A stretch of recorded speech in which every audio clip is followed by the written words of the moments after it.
អ្នកទាំងអស់គ្នាសូមស្វាគមន៍មកកាន់ស្រីតូចឡៃថ្ងៃនេះខ្ញុំមានរឿងមួយចូលមកនិយាយប្រាប់អ្នកទាំងអស់គ្នាដែលតាក់ទងជាមួយនឹងមនុស្សស្រីរយៈមាត់ដែលនាងមានឈ្មោះថាគូជីឆាកេអូណារឿងរ៉ាវមួយដ៏រន្ធត់ដែលគេនិយាយតគ្នាមកចាប់តាំងពីឆ្នាំ1979មកម្លេះរហូតមកដល់សប្តាហ៍ថ្ងៃដែលវាបានកើតឡើងនៅក្នុងប្រទេសជប៉ុនដែលតាក់ទងទៅនឹងនារីដ៏ស្រស់ស្អាតម្នាក់ដែលនាងមានឈ្មោះថាគូជីឆាកេអូណាដែលនាងត្រូវបានស្លាប់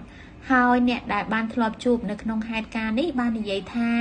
នាងគឺជានារីដ៏វ័យក្មេងស្រស់ស្អាតម្នាក់ដែលតែងតែពាក់ម៉ាស់ហើយកាន់អាវុធមុតស្រួចដូចជាកន្ត្រៃមួយគូនៅក្នុងដៃថែមទៀតផង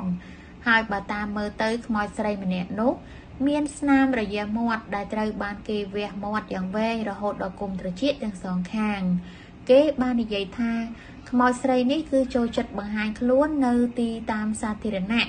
ដែលនាងតែងតែបិទបាំងមុខមាត់របស់នាងកុំឲ្យឃើញនៅស្នាមរបួសរបស់នាងម្យ៉ាងទៀតគោលដៅរបស់នាងនោះគឺជាក្មេងតូចដែលចេញពីសាលារៀនហើយត្រឡប់ទៅផ្ទះរបស់ពួកគេប្រសិនជាបានជួបនាងនៅពេលយប់នោះគឺនាងតែងតែស្កាត់មិនឲ្យអ្នករត់រួចឡើយហើយនាងនឹងចាប់ផ្ដើមសួរសំណួរមួយទៅអ្នកថាតើនាងស្អាតដែរឬទេហើយនាងនឹងទាញម៉ាស់ពីមុខរបស់នាងចេញដោយបង្ហាញឲ្យអ្នកឃើញនៅស្នាមរយៈមាត់នៅលើមុខរបស់នាងហើយនាងនឹងសួរទៀតថាបែបនេះយ៉ាងម៉េចដែរបើអ្នកឆ្លើយថានាងមិនស្អាតនោះនាងនឹងដកកន្ត្រៃដ៏ធំមួយចេញមករួចក៏ចាក់សម្លាប់អ្នកភ្លាមដោយកាន់ក្បាលអ្នកនឹងកន្ត្រៃនោះហើយបើចម្លើយរបស់អ្នកឆ្លើយថានាងស្អាតនោះនាងក៏យកកន្ត្រៃដ៏ធំនោះចេញមកដូចគ្នាប៉ុន្តែនាងយកមកវះមាត់របស់អ្នកនឹងឲ្យដូចជាមាត់របស់នាងដែរហើយបើអ្នកចង់រត់គេចវិញនាងនឹងពុះខ្លួនរបស់អ្នកនឹងចេញជាពីរភ្លាមតែម្ដងបើអ្នកឆ្លើយថានាងមិនស្អាតហើយក៏មិនអាក្រក់ដែរនាងនឹងភាំងភ័ន្តចម្លើយរបស់អ្នក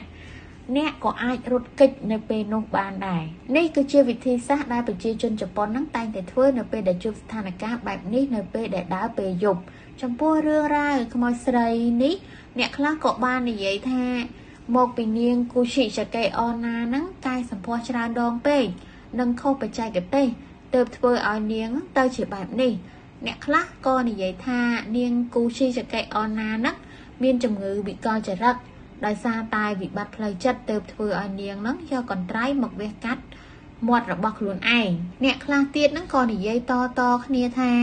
នាងគូជីឆាកេអូណានឹងរស់នៅជាមួយប្តី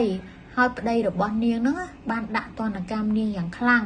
ដោយចោទថានាងនឹងជាអ្នកផិតក្បត់ដោយបានទះមាត់របស់នាងទះហើយទះទៀតហើយក៏ទាញដាវមកវះមាត់រហូតរបើកចេញពីត្រចៀកមួយទៅត្រចៀកមួយតែម្ដងប្តីរបស់នាងក៏បានសើចចំអកលក់លើយដាក់នាងថាចាំមើលតើនឹងមានអ្នកណាសរសើរថានាងស្អាតទៀតអត់ក្រោយពេលដែលនាងស្លាប់ទៅខ្មោចស្រីគូជីឆាកេអូណាហ្នឹងក៏បានចេញឡើងបន្លាចដោយបំលែងខ្លួននឹងទៅជានារីវ័យក្មេងដ៏ស្រស់ស្អាតម្នាក់ហើយតែងតែពាក់ម៉ាស់និងមានកាន់អាវុធមុតស្រួចនៅក្នុងដៃហើយរាល់រាត្រីស្ងាត់នាងតែងតែទៅជិតមនុស្សហើយសួរពួកគេនៅសំណួរដែលពិបាកឆ្លើយពន់ពេករឿងនេះបានធ្វើឲ្យមនុស្សជាច្រើនភ័យខ្លាចនៅក្នុងប្រទេសជប៉ុនក្រោយមករឿងរ៉ាវខ្មោចស្រីនេះក៏ត្រូវបានគេកែច្នៃចេញជាសាច់រឿងនៅក្នុងខ្សែភាពយន្តមួយដែលផលិតនៅក្នុងឆ្នាំ1984និងមានខ្សែភាពយន្តបែបរន្ធត់របស់ជប៉ុនជាច្រើនទៀតត្រូវបានផលិតឡើងដោយភ្ជាប់ជាមួយនឹងរឿងរ៉ាវរបស់នាងក្នុងនោះដែលមានដូចជារឿង The Sleep Mouth Woman ជាដើម